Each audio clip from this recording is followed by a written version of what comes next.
Good morning, this is Rick Adams, a proud Kenmore East graduate, reporting on the blizzard of 2015 in Stoneham, Massachusetts.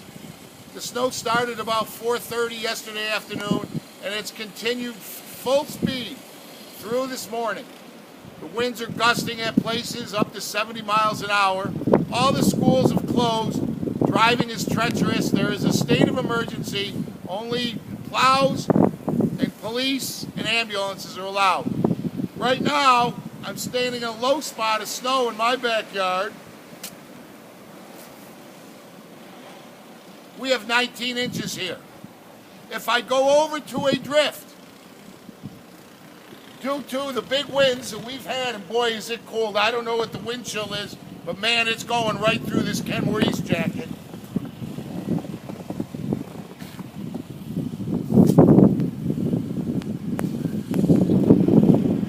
We're sitting at 29 inches.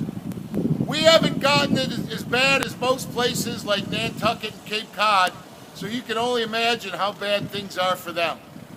This is Rick Adams reporting in Stoneham, Massachusetts. Have a great day.